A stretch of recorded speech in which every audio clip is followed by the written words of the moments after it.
against you, that kind of just gives you a little energy. But, you know, a Big East game is a war every night, and that's the quality of opponents that we're going to play night in and night out. I couldn't be more proud of our men. I thought we hung in there through some adversity. When you're on the road and the building get that loud, Ivy Pollard, I think, hit a 3. That may have cut it to 2. I think it cut it to 2. Had some reminiscences way back when I was at Boston College, when I think Villanova hit a 3 here, and that actually propelled them to a win. So I had some scary moments in my mind thinking about that. But, you know, good win. I like this Connecticut team. They're gonna be right there near the top when it's all said and done. You know, I'm proud of this win, but you can't get too high. You know, we have 19 more wars to go. I'm just happy we got off to a good start and looking forward to preparing for our next game. And defensively, obviously they could never really get going. You think they missed a lot of tough shots, or you guys defended them? I think it's a combination of both. I thought we both had some chippies at the rim, you know, and neither team shot well from the free throw line. I mean, that may be the worst we shot, you know, from the line. Some front ends of 1 and 1. I think we missed 5 or 6 in a row coming down the stretch. I just think both teams defended. I mean, when you fight like that, I mean, you're fighting for your life out there. You're fighting for your life. So every possession coming down is a battle. And I thought getting out to a good start in the second half really helped us. Gave us a lot of confidence. And how much switch to zone? How much do you think that helped you down the stretch? Well, you know, saw some things in our scouting. I thought that could help us. You know, so it's really good. And again, that's a tribute to our staff. You know, in particular Jeff Battle, who was like, hey, let's give them a different look, because they were getting really comfortable with the offensive stuff. So it was a really good switch for us, and it worked. And how much was this just really a weather of the storm kind of game? You know, the first half they make a run, AJ with a couple threes, Ed finished the first half strong. You know, obviously you knew they were going to make a push. How much was it just a typical Big East game where you got to weather a tough environment? I can't say it enough, and you know, the Big East is a monster, man. You know, and again, I'm very biased. I'm really biased, and there's some great teams across the country in other leagues. I've been a Big East guy my whole life. You know, I got Big East coming out of my ears, and I don't think we get enough respect nationally for the depth of this league.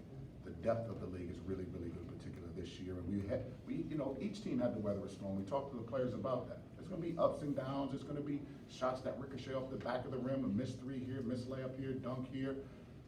When you have a veteran team, I thought our veteran maturity really showed up today, especially late when the building got really, really loud. Did you have timeliness of the makes Al and Jared, you know, when Jared makes that big 3. Well, I thought Jared's 3 may have been the shot of the game. I thought his 3 was the shot, because they were coming, and his 3 just, you know, that's a settle me down basket that a veteran team is going to need in order to be competitive night in and night out in an environment like this.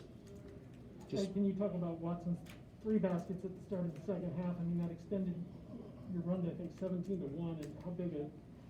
Well, Nate's going to be a big key to us all year. You know, he's been in the league forever. You know, he's been in here as long as Dave Gavin invented the damn thing, to be honest with you. But again, he's got to do that. Like, you know what I mean? If we're going to be a worthy team, man, we're trusting in you, and we're believing in you, and we're coming to you. There's no secret where we're throwing the ball. You know what I mean? It's no secret. Everybody in the league knows he's going to get it. Got to deal with it. Just like when Sanogo comes back, they got to throw the ball to him, and we're going to have to deal with it in a couple of weeks. So, you know, he got to deliver for us. You know, I'm not asking, I'm demanding. Come on, man, it's your time. It's your time. Carry the program.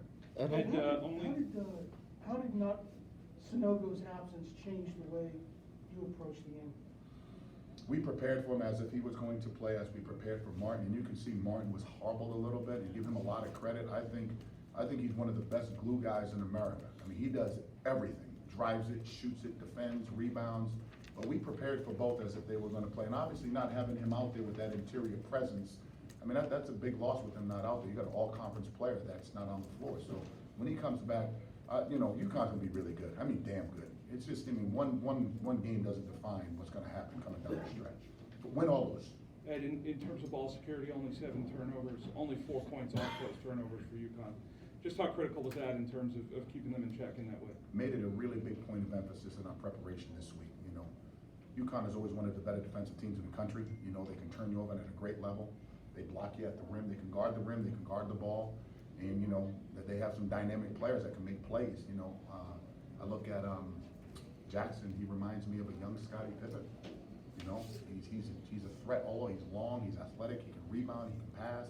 Made a couple threes today. He's getting better and better. Every game, I think he's improving.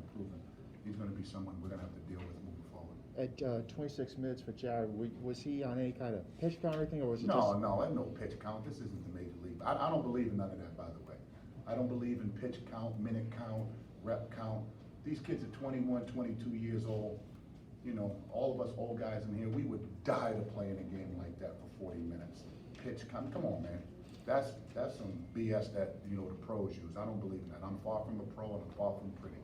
For him to have that type of performance though, considering the time off right away, you know, first game of the Big East. It doesn't matter. Yeah. Doesn't matter. You get a full scholarship, full grant and aid, you gotta put your time in, you get out there, earn it. Yeah. You know what I mean? I don't care about the time off. He's been practicing. Nah, Maybe let me rephrase, how about for his confidence going forward after Right. having that time off? I'll give the staff a lot of credit because we were instilling. He got really, really tired and he asked to come out. I told him he could come out for Christmas. Now, he wasn't coming out because we needed another ball handler in there. We needed another person that had the intellect, not so much the intellect, but the feel with all the ball pressure that was coming. At one point, you had the 3-point guards and the 2 centers on the floor. What did you like about that lineup, playing the 3 ball handlers and the 2 5s? It's funny, I didn't pay attention to it because Ed is getting better. You know, I thought, you know, with some big plays, but I thought Ed Croswell was the player of the game. Like he's the player nobody's talking about. He had a scrum bucket here, a layup here, a block shot here, a big rebound here. Again, he's getting better and better, his weight loss, and I'm really proud of how he's just stayed with it. You know, getting upset, always playing behind Nate, and I told him a great attitude and your time will come. And when you recruited Al Durham to come in, you know, UConn cuts it to 2, you get out of the timeout, he goes to the basket, he hits that shot. Is that what you envision, a guy like that in crunch time can make a big shot? And again, he's played in a lot of big games. You know, Big Ten is a great league. You know, he's played against a lot of length, a lot of athleticism. He got a lot of minutes with Indiana. And we told him, you know, coming down the stretch, I said, one of y'all gonna make a basket here. Whoever makes the basket, I think we can win if we can score right here coming out of the timeout. And to be honest with you, it was a call by the players. The players made that call coming out the timeout. So as a coach, you gotta listen to your players. You know, you're not always gonna have all the answers. So a good coach, today I'm a good coach because I listen to my players. When we lose, I didn't listen to them. Anything else? Appreciate you guys, thanks.